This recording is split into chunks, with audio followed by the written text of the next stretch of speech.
sportivi, benvenuti alla Stella Azzurra, terza giornata di Serie A. Si affrontano Roma Calcio a 8 e FC Hammers.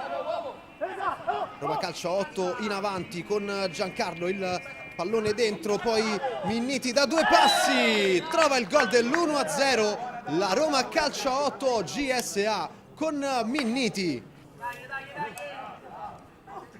Hammers sulla corsia di sinistra, Severini va al tiro, lancio lungo a pescare Sestili, buono il controllo, la conclusione di prima intenzione.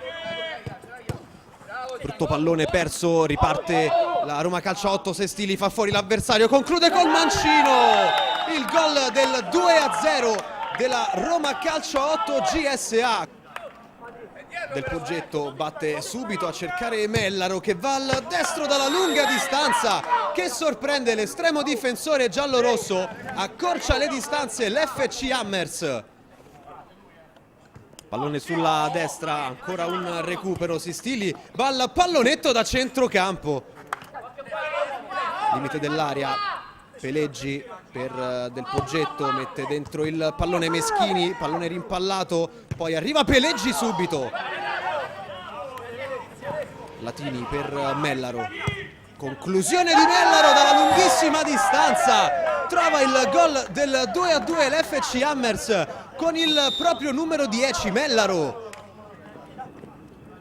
Pallone a destra per Giancarlo, poi appoggiato all'indietro, il cross messo dentro Paoli. Linea mediana del campo, pallone per Guadagno, c'è un fallo. Può partire Quinquinio con il suo mancino. Quinquinio riporta in vantaggio la Roma Calcio a 8 GSA direttamente dagli sviluppi di questo calcio di punizione. Severini sul punto di battuta, il palo a dire di no a Severini, poi libera la difesa. Rimessa laterale, ma non c'è più tempo, finisce 3-2 alla Stella Azzurra tra Roma Calcio a 8 ed FC Hammers.